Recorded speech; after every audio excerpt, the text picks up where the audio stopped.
Hello, everybody. Welcome into Sports by GSMC Podcast Network. I am your host, Jeremy Lapidus. Today is Tuesday, November 5th. We have a big show for you, a big day in sports, especially around the NFL. Week 9 officially wrapped up last night. We'll go over our winners and losers from it, including a crazy Monday Night Football. We have our power rankings, as always, 32-1 coming up later. And of course, the NFL trade deadline has come and gone as of just an hour ago. The teams are all but set now. We take a look at some of the biggest moves that happened all day today and over the course of the entirety of the football season. But before we get into any of that, remember, if you would like to be an even bigger part of the show than you already are, all you need to do is go to gsmcpodcast.net. Or if you are on YouTube, you can use that super chat feature. If you do either of those two things, a message should pop up on the bottom of the screen for you, me, and everybody else around the world to see. If you do have a burning question about sports, anything at all that you would like to ask, go and throw that in the comments. Throw it in the chat. I will get to it as soon as I possibly can. I appreciate everybody so much for sticking around, talking some sports with me here on a beautiful Tuesday, November 5th. But like I was saying, we're going to start off our show today with the biggest story in the NFL, the NFL trade deadline. Throughout the course of the NFL season so far, and up until the deadline an hour ago, there have been 18 trades taking place. Some of them have been big. We talked about a lot of those wide receiver ones that took place earlier on in the season. Some of them a little bit smaller, but a couple of big ones that took place today. Starting off with the biggest one, arguably, where Marshawn Lattimore, someone who'd been in trade talks for a while, finally moved to Washington. A big move. Washington, obviously a team that is on the rise. They have their best record in years. Jaden Daniels, still a rookie, looks like he's on path to have an amazing career down there in the capital. This is going to be a huge move for them. Again, they are a team that has one of the worst secondaries in the entire league. Getting a 4-time All-Pro player in Marshawn Lattimore to go and shore up the corner. While that defense has been playing better than it was in the beginning of the season, they've kind of sacrificed a little bit of their identity in the run game in order to protect the pass. They've gone more into quarters looks, some more coverage downs, leaving the box a little more empty, and teams have been running up and down on them. This should help them. They finally have a shutdown corner with a little bit of leverage, a little bit of time left on his contract. This is a big move for the Commanders, and it's their first real big splash as contenders as we take a look at them. The other big move that took place today has to do with the Packers. They trade Preston Smith. Not really a team that I had marked as a team that was going to trade players. Preston Smith traded to the Pittsburgh Steelers. He's having a bit of a down season, but when he's on, him and Zadarius Smith, who also got traded today to Detroit, both of them can be elite pass rushers. Detroit, obviously a team that had kept their eyes on a pass rusher all season long since they lost Aiden Hutchinson. They go out and they get Zadarius Smith for cheap, a guy who from the Browns was pretty obviously on the trade market. You'd think they'd get more for him, more than just a late round pick, but they get peanuts for him, and Detroit gets a pass rusher that can change things. Again, this is a Detroit team that has very few weaknesses, especially when they had, an elite pass rusher, an elite pass rushing unit. That kind of went downhill a little bit when Aiden Hutchinson went down early on in the season. They've been able to survive that, but whenever you can get some help with the pass rush, that's going to help a defense that has been a little bit underwhelming as of late. They played a great game against the Packers, but outside of that, they'd been prone to giving up some big points totals to some of the teams that they had played.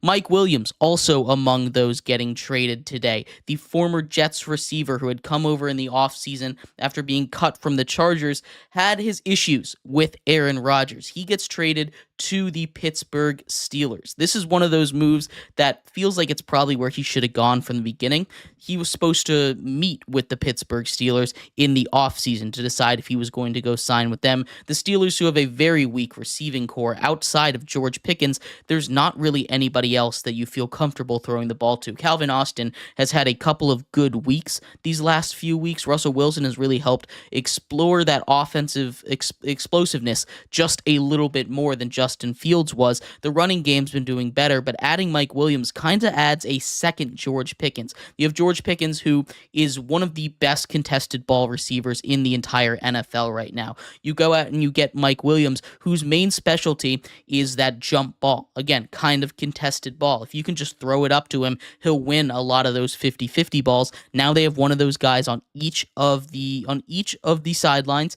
That's not something that's going to be easy to defend. Mike Williams not having his best season. He's obviously had his fair share of issues with Aaron Rodgers and the Jets. It hasn't really worked out. He's coming off of a couple of injuries. This is a guy that, you hope can improve from where he's been this season. But among a honestly quiet day, these were some of the bigger moves. Some other housekeeping stuffs to take a look at here. Khalil Herbert traded to the Bengals after Zach Moss goes on IR. Seems like he's going to be out for an extended period of time. They go and they get Khalil Herbert, a guy who lost basically all of his touches on the Bears to Roschon Johnson and DeAndre Swift. He goes out there, a cheap trade, but they need a running back, Cincinnati does, next to Chase Brown, who, while he's done a really good job taking over that starting role from Zach Moss, he's not a guy that you want to be getting 20, 30 carries a game. Not someone that I think is really built for that. You don't really want a running back to have a career where they're getting 30 carries a game. They're not really built for that kind of longevity anymore. It's not something that's normal. But I think of the 18 moves, we have to go back to some of the early season moves to see which ones are the most effective. And right now, if I had to just take a screenshot from the outside and say which one of these moves is going to have the biggest effect on the season, I'd say it's going to be DeAndre Hopkins. DeAndre Hopkins, in his second game with the Chiefs, came out and really showed why he is DeAndre Hopkins. I know that's something that people were expecting out of him a little bit, but he goes out and dominates. He absolutely tears up the zone coverage, makes a couple of incredible catches, 2 touchdowns in that game, and that passing offense looks incredibly different with a real wide receiver 1 in there, something that they've been missing for a while. He doesn't have that same explosiveness off the snap that he had in his younger days with the Texans and with the Cardinals, but he's still a guy that, you throw him up the ball, he's going to come down with it more often than not, and that's exactly what Patrick Mahomes needed. He did not have that guy before, especially after Rashee Rice went down. This was honestly a more quiet trade deadline than I was expecting. There's a couple guys, or I should say there's one guy that I was really expecting to get moved that did not get moved, that being Azeez Ojulari from the New York Giants, a pass rusher who's having maybe his best season ever, second best in terms of sack totals, and we're only halfway through the season. He's really come on early on this season. That's a guy that I expected to get moved. Maybe the asking price was too high. Maybe the Giants decided that they were going to re-sign him at the end of the season and it wasn't worth trading. But it's an interesting thing to keep an eye on, what happens with Azeez Ojulari in free agency after the season is done, because he's a guy that I for sure thought was going to be on a different team after this deadline. And then the Cowboys. Before we head out, we have to talk about the Cowboys, of course. They were a team that was supposed to make a super big move, right? Jerry Jones came out and he says they need to make a big move at the deadline in his radio spot after Dak Prescott goes down with a hamstring injury. He's on the IR. This is a team that is in trouble, and what do? They go out and they get Jonathan Mingo. Jonathan Mingo from the Panthers. They give up a lot for him. They give up more for him than they did, than the Panthers got for Deontay Johnson. Jonathan Mingo is not that level of receiver. Deontay Johnson is a guy that I think could help elevate things. Jonathan Mingo is a guy that has not proven any ability in the NFL yet. He's a young receiver still on a rookie deal, and the Cowboys desperately need another receiver across from CeeDee Lamb. But if you wanted someone like that, there's a bunch of other options still out there. You could have gone out, you could have gotten a Darius Slayton from the Giants. You could have gone out there and you could have gotten any number of receivers that were out there. Mike Williams was available. Obviously, he went and got traded to the Pittsburgh Steelers, but that wasn't a price that really was that much to give up. KJ Osborne, I think, would be a better fit down there for the Cowboys that you could have gotten instead of him. Maybe you go out and you get Tyler Boyd. These were options that were out there. Adam Thielen was another option on that same team, a guy that I think would have made a bigger difference on the Cowboys. But there is upside with Jonathan Mingo, and maybe the Cowboys really believe in him. I'm not there to stop them if they really think that that is the right decision. It's not what I would have done, but, Jerry Jones has made a lot of head-scratching decisions in this last year. We'll see if it works out. I'm not saying it won't, but we'll see. But we're going to take a quick break here. After that trade deadline, we have some winners and losers. We're going to start off with our winners and losers coming up next for a wild week in the NFL here on Sports by GSMC Podcast Network. I feel like I'm losing my mind. Is everybody in the world blind? Please, Lord, give me a sign, a sign. I feel like I'm losing my mind. Is everybody in the world blind? Please, Lord, give me a sign, a sign. I wanna be the greatest. Everybody on the fake shit. I look around and feel like everybody is the fakest. I make this every day and I'm impatient. Hoping one day I blow up from the basement. Statement, the top is so vacant. I don't hear shit that I think is amazing. Waiting for my day when I'm playing. Sold out shows are 1,000 faces. Hey, give me that crown. Get in my way and to be put down. It ain't replaced all this my sound. If I want that shit, then I'll get it right now. I'm losing it, the news it fits. I'm losing shit, a stupid myth. You choose to live or choose to dip. You choose to fight or lose your grip and lose a gift. I feel like I'm losing my mind. Is everybody in the world blind? Please, Lord, give me a sign, a sign. I feel like I'm losing my mind. Is everybody in the world blind?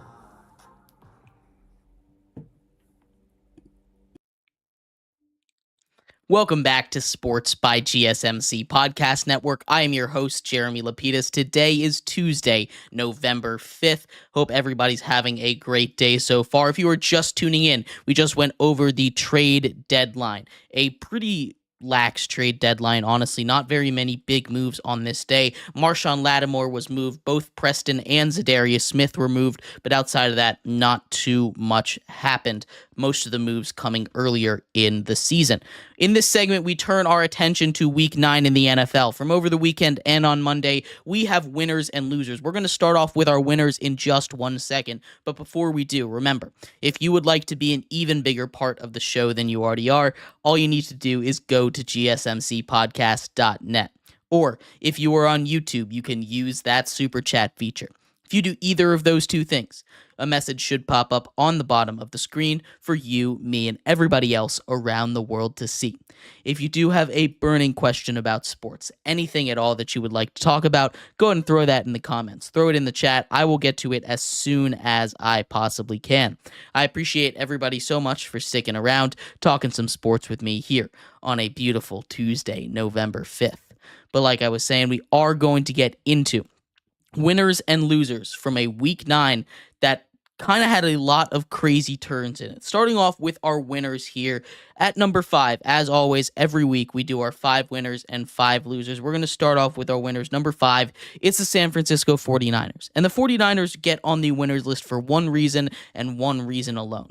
It's the fact that Christian McCaffrey is coming back to practice. The 49ers have survived without him. It has not been easy. This is a 49ers team that was supposed to be the dominant force coming out of the NFC. They are not first place in their division, but they are real close. It is going to be a dogfight down the stretch in the NFC West, with the Rams on a 3-game winning streak. The Cardinals on top of that division. The Seahawks, who were on top for a while, still in the race there. Every team in that division has 4 or 5 losses and is still a serious threat to win that division, so no one can let off the gas pedal yet. The 49ers have survived and are in good enough position to make a run this season with Christian McCaffrey coming back, presumably this week. That is the biggest get you can get at the deadline, we'll say.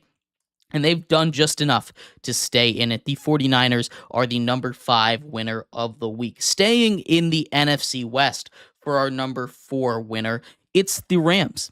They were a team that was on the block. They thought they were going to sell off some assets. Cooper Kupp's name was being thrown around about the time of the big wide receiver trades earlier this season. They have now won 3 straight, are tied for second place in that division, and are right behind in striking distance of the Arizona Cardinals, are only up on them by half a game. This is a team that is hotter than anybody else in the NFL right now. The way they're playing now that they've got all of their weapons, the defense especially has been super, super impressive. Trey White gets traded away. He wasn't very happy with LA. That's not a big deal. He's not a guy that was getting very serious amounts of minutes anyway on that team. This is a Rams squad that is only improving, and they have a track. They have a pretty easy track to the playoffs. You take a look at the rest of their schedule. It is not the hardest thing in the world when we talk about, schedules in general. Now, there's a lot of different ways that this could go. Obviously, the 49ers get back Christian McCaffrey. We were just talking about that. But down the stretch here for the Rams, they get the Dolphins, the Patriots, the Saints, the Jets, the Cardinals, and a couple division games. Also the Bills and the Eagles, but that's not a hard schedule. That's a schedule that you can look at and say they can continue to go on a bit of a run here. I don't think they're going to win out this season, but this is a schedule where maybe you only see them losing 2 more games, 3 more games, give them a division loss in there, end up finishing the season with 10 wins and in a playoff spot. This is a Rams team that is primed, ready to go, and is getting healthier as more and more teams get more injured. And this is a good spot to be right now. Taking us in to our number 3 winner of the week, we can't ignore it, Saquon Barkley. Saquon Barkley pulled off the most incredible things, one of the most incredible things you could possibly do on a football field this week against the Jacksonville Jaguars. Not only is Saquon Barkley continuing to do Saquon Barkley level things, but he also hurdled someone backwards. He catches the ball out in the flat on a 3rd down, a big 3rd down play, breaks a tackle, spins off another guy directly into a backwards hurdle. You've seen this play over and over again if you're anywhere on the NFL internet, if you're anywhere a part of the NFL community. This is something you have seen, and it's one of the more beautiful things that has ever happened on a football field. He's tried this before in a game. It did not work. He goes out, tries it again, is fearless, gets over the Jacksonville defender, lands and is ready to go, gets tackled, but he could have kept going if no one was there to catch up to him. That was a beautiful play, and Saquon Barkley, for that play alone, gets the number 3 winner of the week. Our number 2 winner of the week, we kind of talked a little bit about it in our first segment, but our number 2 winner of the week is DeAndre Hopkins. DeAndre Hopkins gets traded out of the Tennessee Titans, a contender for the worst team in the NFL, a team that barely escapes with a victory over the Patriots. Both of those teams toilet bowl of the league right now, trying desperately for that first overall pick, at least. That's the direction they're heading in, gets freed to the Kansas City Chiefs, where immediately he gets an incredible connection, a great chemistry with Patrick Mahomes, and now is closer to winning a Super Bowl than he ever has in his entire career. He's been on some solid teams. Some of those Texans teams he was on were really good. Some of those Arizona Cardinals teams he was on were really good. He had the longest undefeated streak at one point when he was on the Cardinals, and now he goes to the 2-time defending Super Bowl champions, a team that has not lost since Christmas. Literally has not lost since Christmas. He is in an excellent spot, and he makes that Chiefs team immediately 20, 30 times better than they were. You see his impact. They do not win that game on Monday without DeAndre Hopkins. DeAndre Hopkins and the Chiefs are the number 2 winner of the week, and that leads us to number 1. The number 1 winner of the week, Bryce Young. How about Bryce Young? Gets a second opportunity to start in the league. He goes out there and he gets a big win against a division opponent. I know it's the Saints, and I know they're really a dumpster fire of an organization over there. We'll talk about that in a second. But Bryce Young, what he's been able to do, his mental fortitude to get through that, come out and be, quite honestly, a better player than he was at the beginning of the season. He comes out like he's playing for his job, because he is. Bryce Young goes out there and raises questions. Is he getting his job back? Andy Dalton expected to be healthy after this week. Now there's a real question for Dave Canales. There were some mistakes there, but he was dropping dimes. He was making the right decision a lot of the time. He was still doing the same kind of mistakes, bailing from empty pockets, but he finally gets a win. And when you watch him smiling from ear to ear after a win in the NFL, something that's come so rare to him after winning consistently in college with Alabama, that is something that it's just good for the NFL. We've had lots and lots of issues with mismanagement of young quarterbacks, of second-year quarterbacks, especially this year with both Bryce Young and Anthony Richardson. To see Bryce Young out there winning games is maybe the best thing that could have happened. He is the winner of this week in the NFL. Congratulations, Bryce Young and the Panthers. But let me know who you think. Who was the biggest winner of the week this week? I'd love to hear your thoughts. We're going to take a quick break. When we return, we do the other side, the biggest losers, the top 5 biggest losers of the week, coming up next here on Sports by GSMC Podcast Network. Looking for your daily fix of sports talk without having to pay for it? GSMC Sports Network is available on YouTube. Just search GSMC Sports Network.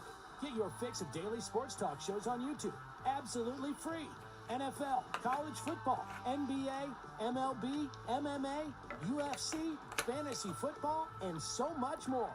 GSMC Sports Network has shows running all day long, with new sports shows starting every 2 hours. Just like on your favorite cable sports channel, except GSMC Sports Network is absolutely free.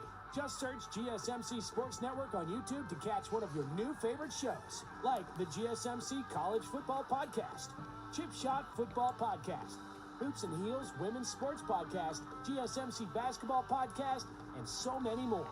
Check it out for yourself. GSMC Sports Network, now available on YouTube absolutely free. Search GSMC Sports Network on YouTube right now.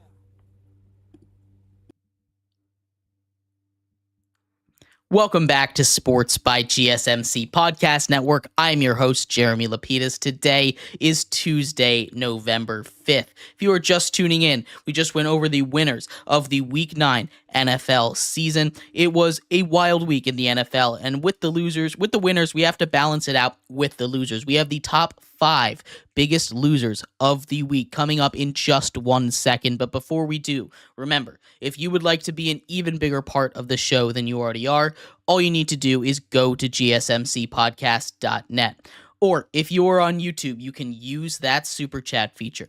If you do either of those two things, a message should pop up on the bottom of the screen for you, me, and everybody else around the world to see. If you do have a burning question about sports, anything at all that you would like to ask, go ahead and throw that in the comments. Throw it in the chat. I will get to it as soon as I possibly can. I appreciate everybody so much for sticking around, talking some sports with me here on a beautiful Tuesday, November 5th. But like I was saying, we're getting into the biggest losers from Week 9 of the NFL season. As always, we've picked out 5. At number 5, very simply, it's the overtime rules. We've seen 2 overtime games this week, one of them in the spotlight on Monday Night Football, a couple of decisions, 3 overtime games this week. I forgot about that Titans game real quick, but we had 3 overtime games this week. The most overtimes in a week all season, and the overtime rules for 2 of them didn't really come into huge effects. There were field goals or punts/turnovers on each of those that led to the other team getting an opportunity. But as always with the Chiefs, once again, there was not an opportunity for the other team to get a possession. And I think that's the biggest issue with the NFL right now. You take a look at college overtime rules, and as much as I have gripes with it, as other people have gripes with it, maybe you don't start from the 30-yard line, you do a full drive. At least the other team gets a fair possession. Both teams get a possession, get a chance to answer back instead of it coming up to a coin flip. And I know that they fixed it in the playoffs.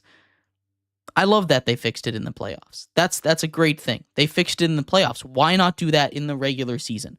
There's no reason to hold just the right answer to just the playoffs. If you have a format that you think works, why not put it throughout the whole season? This is a very simple fix. You don't have to do anything other than let the other team answer. It's not that big a deal. It really isn't. You can borrow from college football. You don't have to start them on the 30-yard line, but let the other team get at least one possession. I think that's more than fair. When these games go to overtime, we're asking for good football. There's generally good football, and it happened again on Monday night. There was some really good football by both sides, and the Chiefs won the coin toss. They drove down the field as we expect the Chiefs to do, and the Bucs were just left sitting on their hands on the sideline. Baker Mayfield not getting a chance to answer after driving down and forcing overtime. It's just a mess of a rule right there, and I think it needs to change. That's the number 5 loser. Our number 4 loser of the week goes to the 2-win teams. As we stand right now, there are 9, count them, 9 teams in the NFL with 2 losses. Halfway through the season, 9 of the 32 teams in the NFL have 2 wins. That's it.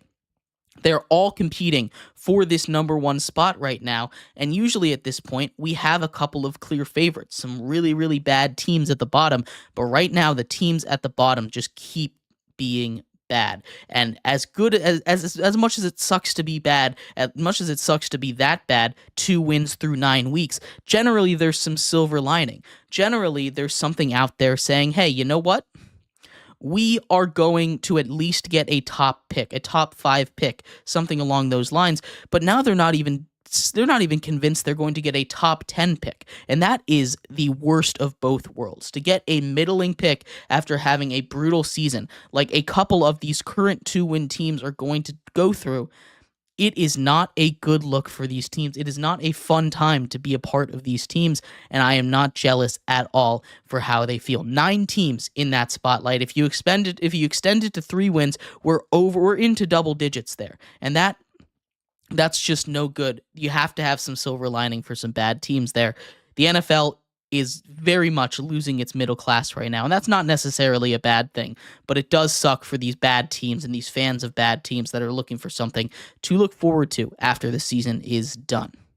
Our number 3 loser of the week goes to the Indianapolis Colts.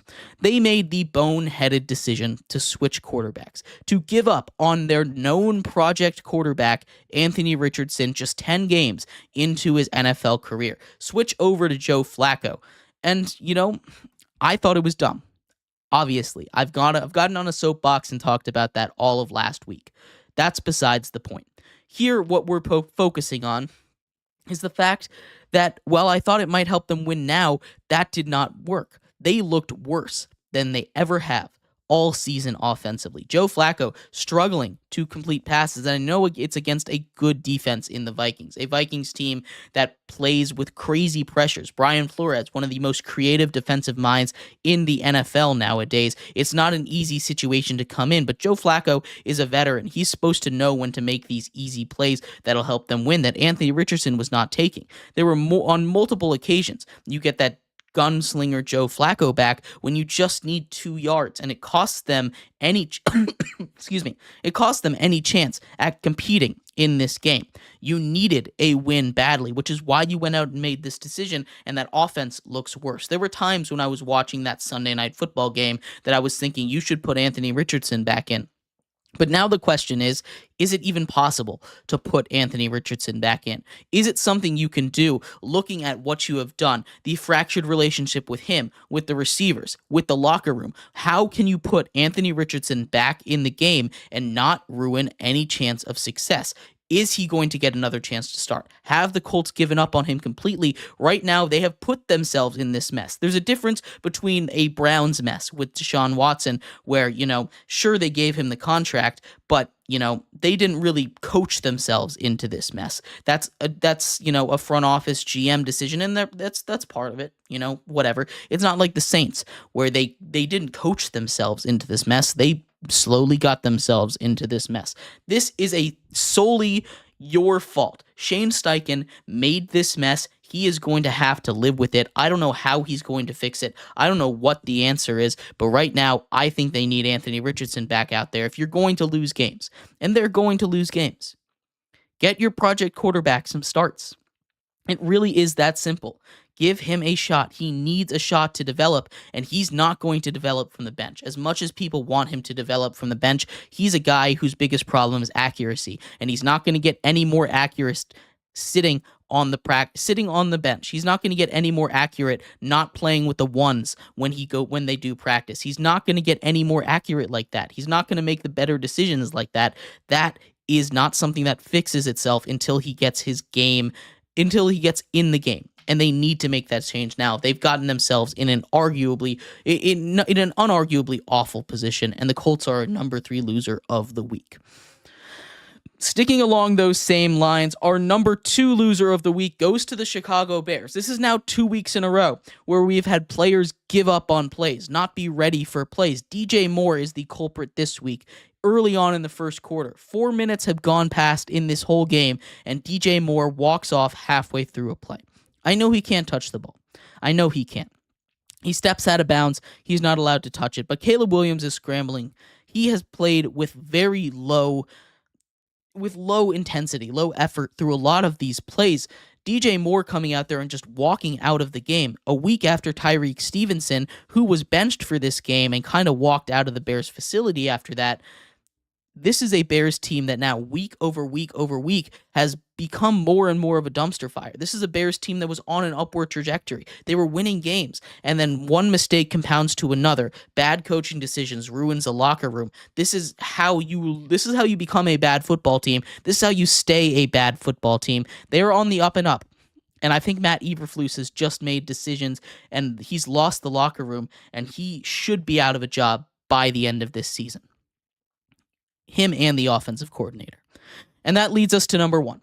Our number 1 loser of the week, of course, goes to the Saints. We talk about awful locker room situations, and that's what it is for these 3-2 losers, but none are more toxic than the Saints. It's not just in the locker room, it's outside of the locker room. Brothers of players, former teammates. Michael Thomas coming to Twitter saying this is all Derek Carr's fault. Not a good look. Dennis Allen, their head coach, gets fired. About time for that. This is a team that I've been talking about for a while as one that's going to run into cap trouble, right? They're a team that's been pushing it off forever. They've been saying, oh, we can deal with it later. They're messing with the cap, doing the cap shenanigans. And this is a lesson for all these teams that are doing these cap shenanigans, that are pushing this money further and further down the line to ignore it. They have hit the wall.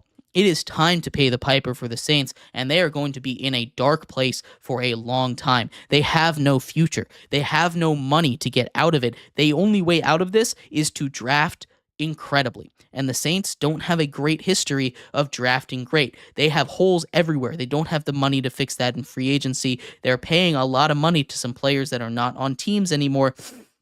And all of that guaranteed money, it's coming up now. They are a team that is in the worst financial situation in the league, worse than the Browns, with just one contract, and there is no easy way out of it. The Saints are the biggest losers of the week, not just because you have players publicly apologizing on Twitter for losing a game, but because this team's future is nothing.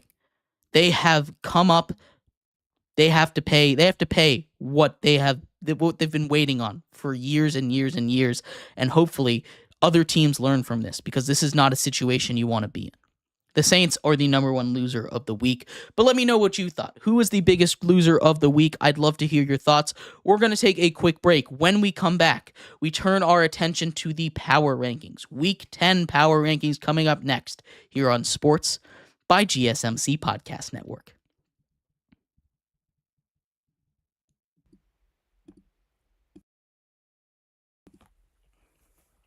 For the best and latest podcasts available anywhere, go to the podcast app on your cell phone and type in GSMC to access free content-rich podcasts on health and wellness, book reviews, sports, entertainment, relationships, social media, movies, technology, finance, and even weird news. Subscribe and download the GSMC Podcast Network's family of shows, available everywhere podcasts are found.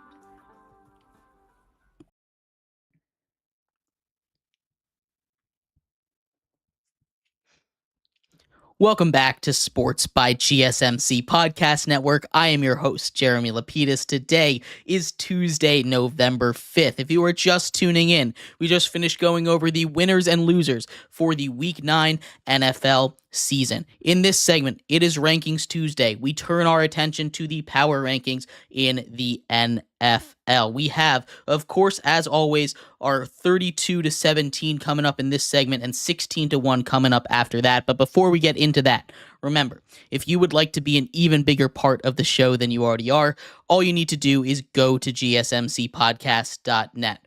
Or if you are on YouTube, you can use that super chat feature. If you do either of those two things, a message should pop up on the bottom of the screen for you, me, and everybody else around the world to see. If you do have a burning question about sports, anything at all that you would like to ask, go ahead and throw that in the comments. Throw it in the chat. I will get to it as soon as I possibly can. I appreciate everybody so much for sticking around, talking some sports with me here on a beautiful Tuesday, November 5th. But like I was saying, in this segment, we turn our attention to the NFL Power Rankings. Ranks 32-17. Starting off at number 32, it is those New Orleans Saints, the biggest losers of the week. They are the second team to fire their head coach. Dennis Allen out, and like we talked about, their future is in trouble. This is a team that has absolutely no future. The Saints at the bottom of the league, they've lost now 7 straight, including a loss to the Carolina Panthers, the team that they beat most recently all the way back in week 2 when they were all the way up at 5. Egg on my face for that one. This was a Saints team that I was completely wrong on, and they are deep in the pit of awfulness in the NFL. The Saints are number 32, and they have a doozy of a way to climb back out of it.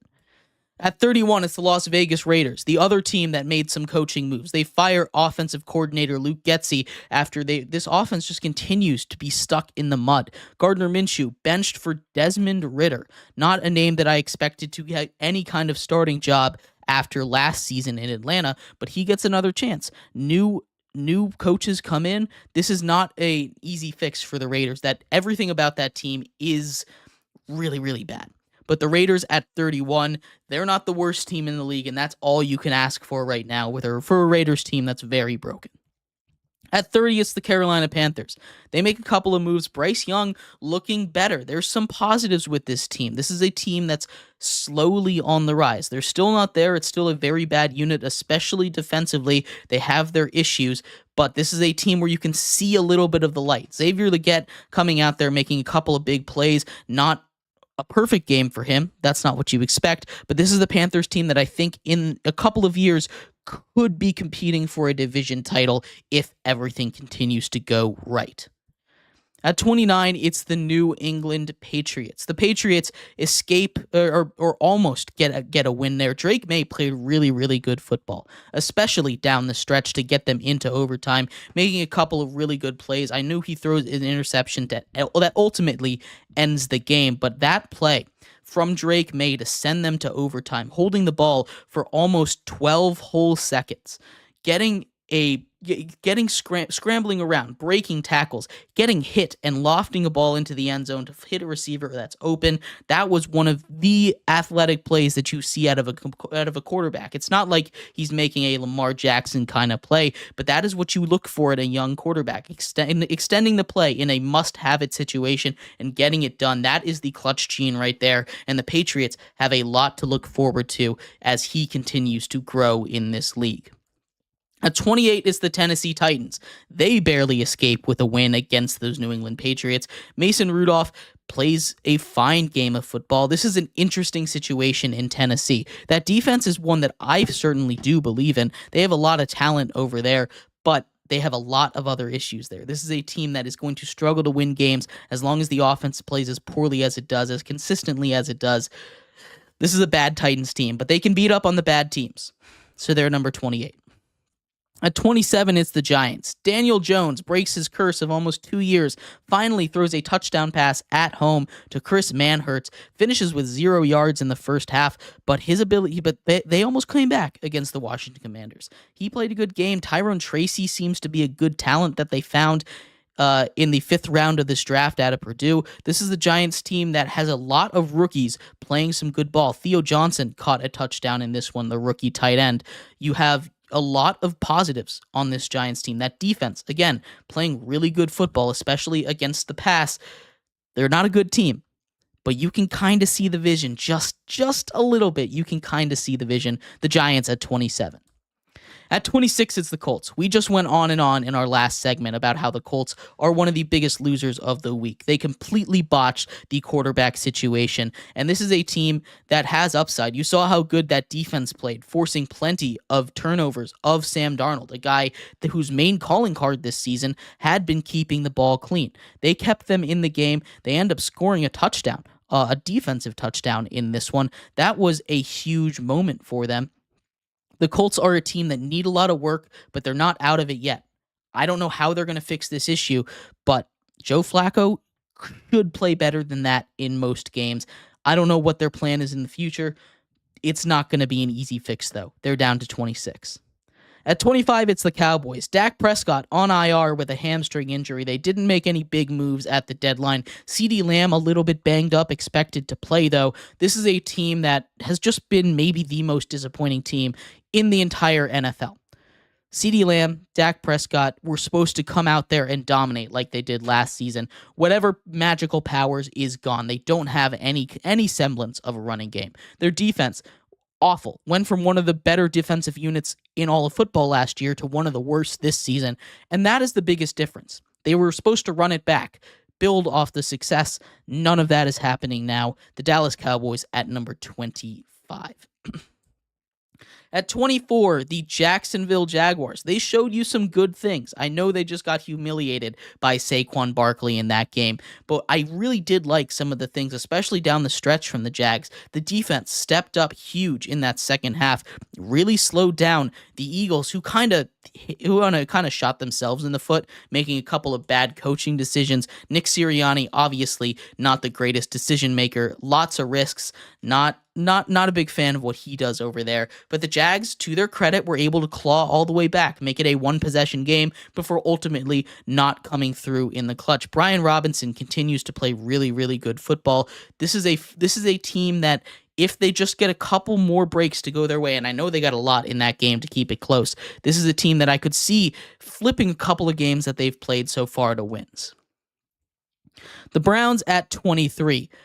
It's the Jameis Winston experience. Welcome to it, ladies and gentlemen. Jameis Winston, 3 touchdowns in his first game, 3 interceptions in his second game. This is what you're going to get out of Jameis Winston. You don't know if it's going to be good Jameis or bad Jameis, and you just got to live with the results. The Cleveland Browns are a team that are just going to hang out around here. They're not really going to push too far. They're preparing for the future. They're going to try and deal with that Deshaun Watson contract. But Jameis Winston is a guy that'll provide excitement, but also will make his fair share of mistakes. And we got a bad Jameis Winston game. You're going to get a couple of those to go with the good. At 22, it's the Miami Dolphins. They've played really good football since Tua's come back. They've lost back-to-back weeks on walk-off field goal. This one stings. They probably should have sent this to overtime if not for a Jordan Poyer unnecessary roughness penalty. Ends up setting up the Bills with a 61-yard walk-off field goal for Tyler Bass, a kicker who struggled all season long.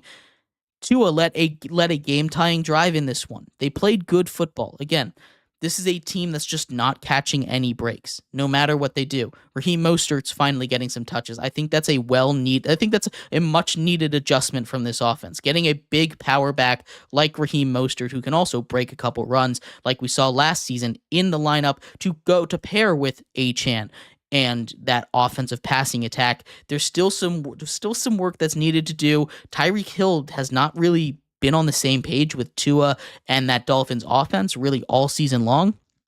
Don't really know what's going on there, but this is a Miami Dolphins team that is playing much better football ever since Tua came back. They belong at number 22. The Jets to 21. They get, like we've been saying every single week since they last won, it was a must win, and they won. They came up big against a Texans team that I thought they had no shot against. Garrett Wilson comes up huge. We finally get vintage Aaron Rodgers for the first time on Thursday night. The question is whether or not they can keep this up. The schedule for the Jets, relatively easy down the stretch here. There's not too many tough games. Their division, not as tough as we expected it to be. They still have, one game coming up against the Bills, but they get the Cardinals, the Colts, the Seahawks, the Dolphins, the Jags, the Rams, the Bills, and the Dolphins to close it. That is a schedule that you can go on a bit of a run on. I'm not fully bought back into the Jets, but this is a team that I was fully in on this offseason, and if they can continue to win a couple games, play like they did, especially in that second half of this one, I believe in this team to make those adjustments, especially with Aaron Rodgers at quarterback. At 20, it's the Bears. They are the biggest droppers of the week. They are down 9 spots from number 11, and this team, I don't know what's going on off the field, but this is now 2 weeks in a row where we have big controversies surrounding some of their bigger players. Tyreek Stevenson, obviously, last week. This week, DJ Moore giving up on the middle of the play. That's not it. They could not block the Arizona Cardinals, a defense that could not get any pressure on anybody else all season long. Giving up 6 sacks to the Cardinals, that's an awful, awful look. They need to play better than that. They need to play with more energy, and the Bears, I don't know what's going on in Chicago right now, but it feels like they are on a free fall to the bottom, back to where they expected to be at the beginning of the season. At 19, it's the Bengals. Joe Burrow coming out, and he's playing like an MVP level guy. We'll talk about midseason awards tomorrow, but Joe Burrow coming out there threw for 5 touchdowns in this game against a bad Raiders team without T. Higgins. You had a team without a lot of contributions from Jamar Chase. This was a Joe Burrow moment, and he's keeping this team afloat. They're almost 500. They're not dead in the water yet, especially with the way that the AFC is kind of muddled in the middle. If they can make it to playoffs the way that they started this season, they might be a team you don't want to go up against. At 18, it's the Broncos. Maybe I got a little high on this team. Maybe they're falling back down to earth. Bo Nix played a disgusting game against a really bad secondary.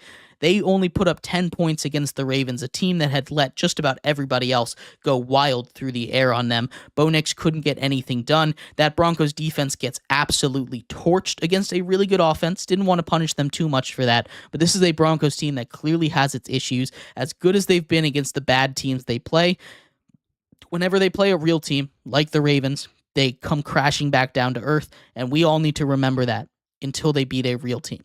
Broncos at 18. And at 17, it's the Seahawks. They pushed the Rams to overtime. This was a must-win game for both of those teams. The Rams get out of there with the win, something that, again, both of these teams desperately, desperately needed. Seahawks have huge contributions from JSN. All 180 yards, 2 touchdowns. Geno Smith makes a couple of mistakes. They let the Rams come all the way back in this one, but it was still there were some things you really like out of the Seahawks in this one. Little worried about them. Again, kind of a litmus test for them, but they're here at 17. We're going to take a quick break here. When we come back, we finish up our power rankings, ranked 16-1, coming up next after this break. Stick around on Sports by GSMC Podcast Network.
Welcome back to Sports by GSMC Podcast Network. I am your host, Jeremy Lapidus. Today is Tuesday, November 5th. If you are just tuning in, we just went over the first half of our NFL Power Rankings. In this segment, we finish off our show with the second half, ranked 16-1. Find out who is at the top of the NFL Power Rankings in just 1 second. But before we do, remember, if you would like to be an even bigger part of the show than you already are, all you need to do is go to gsmcpodcast.net.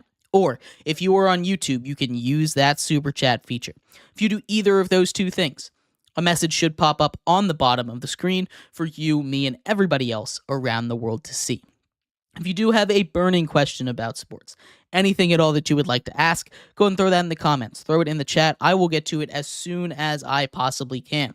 I appreciate everybody so much for sticking around, talking some sports with me here on a beautiful Tuesday, November 5th. But like I was saying, we're going to finish off our NFL Power Rankings here, getting in to 16 with the Pittsburgh Steelers. I caught some flack for this last week, the Pittsburgh Steelers at 16. They were on a bye week, didn't want to touch them, but I still stand by what I had to say. The Pittsburgh Steelers have yet to really play anybody in this season. They have a great start. They're playing good football. The additions of Preston Smith and Mike Williams should help them out a bit.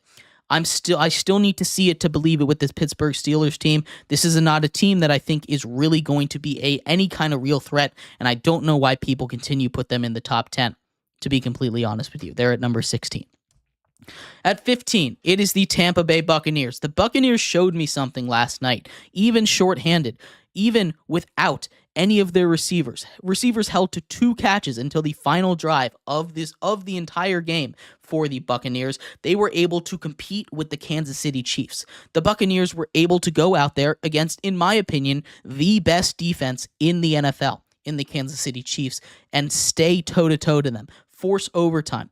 Arguably, should have gone for 2 there. I know I would have gone for 2 if I was if I were the Bucs in that situation. You know, hindsight is 20/20, right? You don't end up getting the coin toss, you end up losing. Whatever happens, that's just the way that it goes sometimes. I'm not going to question the decision too much, not what I would have done, but this is a Bucs team that really impressed me last night, especially defensively. They made a couple of big stops, sacked Patrick Mahomes a bunch of times, and you know, that's not something we had really seen out of this Bucs defense for the last couple of weeks. At 14, it's the Chargers, a team that I've definitely been too low on. I'm ready to start believing in this Chargers team, putting up a huge number against the Browns. This team just doesn't make mistakes, and if you let this team get a lead, they are not going to give it up, and that's the thing. A lot of NFL teams, if they get a lead, a 14-point lead, you don't always feel safe. With this Chargers team, if you let them get ahead of you, if you give them that inch of space, they're going to make it a mile, and that is what separates the good teams from the bad teams. The Chargers, still not a team that I think are fully there, but they have a lot of the pieces, and I think this is a Chargers team that if you let them, like I said, they will not let you back into the game. 13 goes to the Cardinals. I love the way this Cardinals defense has been playing. We saw them really show up against this Bears, holding them to the lowest point total of anybody this week, down to 9 points, and that can be put on a lot of things. The Bears offense didn't play particularly great. The Cardinals, on the other hand, have put out a lot of really good performances now. That's 3 straight games that they win, 2 on a game-winning field goal, but against good teams. The Bears, the Dolphins, the Chargers. These are all teams that we're looking at and we're saying they're not the greatest teams, but they're good teams. It's not like they're beating up on the Saints, the Raiders, the Panthers, these kind of teams, right? They're beating up against these teams that, you know, at least you say have a chance, have a little bit of a fight to maybe sneak in to the playoffs as like a 7 seed kind of situation. This is a Cardinals team I've been very impressed with, and I'm all the way back in on them. They're at number 13. At 12, it's the Falcons. And I think this is the line, 12 and higher, where you really get to see these like playoff contending teams. Nothing on the Cardinals, the Chargers, the Bucks, the Steelers, the Seahawks, the Broncos, these kind of teams that, you know, are a little bit lower than them on the power rankings. But I think the Falcons kind of start a whole nother tier. They're not Super Bowl contenders, but they're everyone from 12 and on. I would not be shocked if they made a run in the playoffs, if that makes sense. And the Falcons are on the edge of that. They're a team that when they play consistently, when they're on, when they get the run game going, when they get all their weapons available in the passing game, they're a team that can beat anybody. But that defense is the issue. The secondary that was supposed to be vaunted just has not played really smart defense. They've got a really good safety duo that just doesn't seem to communicate. The defense has not been all the way there. The offense is good enough to keep them in it. The Falcons are a team that I'm still a little worried about, but they're still in that would not be surprised if they made a run tier. At 11, it's the Rams. I've been trying to put you on game all season long. The Rams are a team that you should be afraid of. The Rams are a team that when they are healthy can compete with the best of them in the NFL. They finally get healthy. Puka Nacua and Cooper Kupp come back, and you see night and day in that offense. You see how effective Kyron Williams has become. He has a nose for the end zone like no one else that I have ever seen in this game of football. I swear to God, if he does not score a touchdown in every single game, if he doesn't score a touchdown in a game, I think the sky is falling down. That's how good he is at finding the end zone. The Los Angeles Rams just miss out on the top 10, but this is their highest rank of the season. They're up to number 11, and this is a Rams team that I think is really, really dangerous as we get down the stretch. At number 10 is the Texans, a very disappointing loss to the Jets. They're really banged up. This is the lowest they've been all year on our power rankings. This is still a team I believe in. That offensive line, I really thought they would try and I really thought this is a team that would try and get some help on the offensive line. We saw the Vikings go out and get a Cam Robinson. We saw some moves being made at the deadline. They ended up standing pat. They'll get Nico Collins back soon, and that's going to be a big get. But the Texans are a team that just quite aren't there when it comes to Super Bowl contention. They're still a really good team, and any given week, they could beat the brakes off of anybody. At 9, it's the Niners. The Niners up a spot to number 9 in a bye week. A big week for them. They get Christian McCaffrey back, and that's something that I'm going to hold off any hope for, but this is a team at number 9 that I think is a real threat in the NFC. Again, they've hung around. They've just done enough of a job to hang around while waiting for McCaffrey to come back. I think he completely transforms that offense, and I think we get to see the San Francisco 49ers that we saw last season and the season before once he comes back. At 8, it's the Philadelphia Eagles. How many times have we gone over this with the Eagles? When they play clean football, they are awesome. Nick Sirianni is going to coach this team out of a couple of wins every single week. He left 8 points on the board in this game because of bad decisions, because of bad play calls, because of decisions when you're going for 2 instead of going for 1. This is going to be an issue later on, but for now, when they're playing the Jaguars, it's fine. This is an Eagles team with so much talent that they can just beat up on anybody. But they need to fix those decisions. They need to make better decisions, and Nick Sirianni needs to figure that out now before it bites them in the butt later on this season. At 7, it's the Commanders. How about Jaden Daniels and the Washington Commanders? They go out there, they sweep the Giants. Doesn't sound like a big accomplishment, but they have not done that in forever. This is a team that's kind of been the Achilles heel for the Commanders. The Giants have really the only team that Daniel Jones has been successful against, but they go out there, they play a really good football game. Situational football is awesome for this team. The Washington Commanders make a move to be buyers at the deadline. I can't remember the last time that happened. The Commanders are on the up, and that Terry McLaurin, Jaden Daniels connection is so much fun to watch. At number 6, it's the Vikings. They played a sloppy game, but they were able to escape with a win on Sunday Night Football, a game that they needed after dropping 2 in a row. This was a get-right game for them, and it didn't look really right, but still, Sam Darnold escapes with a win. The Minnesota Vikings still better than just about everybody else in the sport right now. Still not 100% convinced about them, though. And as we enter the top 5 here, I think there is a pretty clear divide between these top 5 teams and everybody else in the league. I drew another line at 12. 5 is where I think that next line comes. These top 5 teams, I think, are the Super Bowl contending teams, the teams that I think should be the teams that people pick to go to the Super Bowl right now. Just these 5. At number 5, it's the Packers. They're coming off of a brutal loss. I'm not going to sugarcoat it. A brutal loss to the Lions. Jordan Love played his worst football game. He's a little bit hurt, but he is a guy that's a gunslinger. You're going to get some of those games. He hasn't made a lot of those mistakes all season long. This is a Packers team, especially with the way that defense is playing. Holding the Lions to just 24 points is a success. And if you take away that defensive touchdown, holding them to just 17 points is crazy. Holding that Lions team under 20 points offensively is a great look for that Packers defense. And this is a Packers team that I think people are sleeping on a little bit, especially because of how bad they kind of looked in that game. But still, this is a Packers team I think deserves a lot more respect than they're getting right now, and they're at number 5. At number 4, it's the Buffalo Bills. They have run away with that division, and outside of them in the AFC, there's not many teams that I think you can talk about being true contenders. Right now, the NFC has been that top tier, which is not really what we expected. There's a couple teams in the AFC, but the Bills, the way they're playing, that running game, Josh Allen playing like an MVP right now, they are the number 4 team in the league. And they're just slightly behind the top 3, which again, I'm going to draw another line at the top 3 here. There's another separating line. We got line 12-6, line 5-4, line 3-1. That's what we're looking at right now when we're talking about the tiers as far as contenders go in the league. And that takes us to the first of my top 3 contenders, the Baltimore Ravens. The Baltimore Ravens with Derrick Henry and Lamar Jackson are a team that you do not want to see in the playoff. This is a team that is built for playoff football. We talk about all the time about how physical playoff football is. And if you talk about this Ravens team with that combo of Lamar Jackson and Derrick Henry and Zay Flowers going for 100 yards every single first half, we have to figure out what's going on in that second half. In the second half, they just run the ball with Derrick Henry and grind it down, which is why he doesn't really do anything in the second half there, but this is a Ravens team that has seemingly found a formula. They'll play down to their opponents sometimes, but this is a Ravens team that you do not want to see in the playoffs. They are number 3.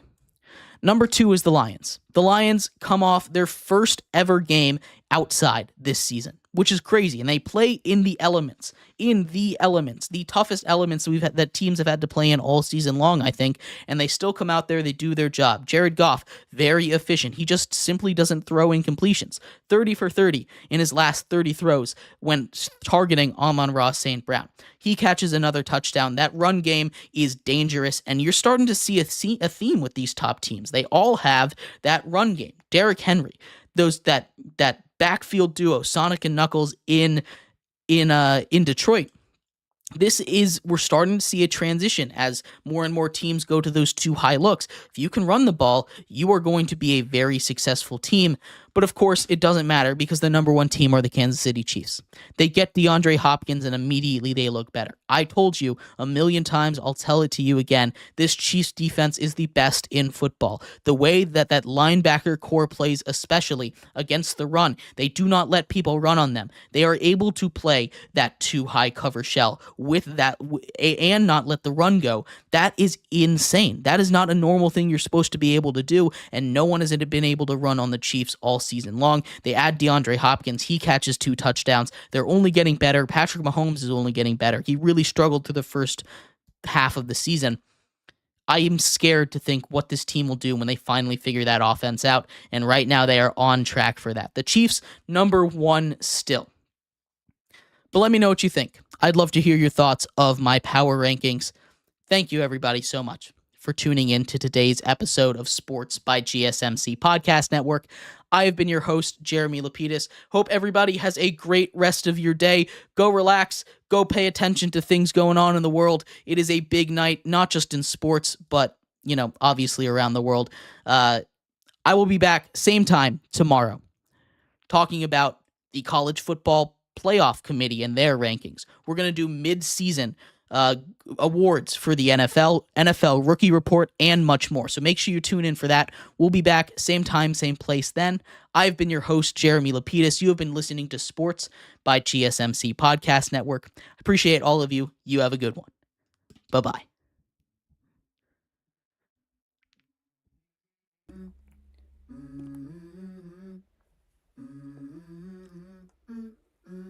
Let's go.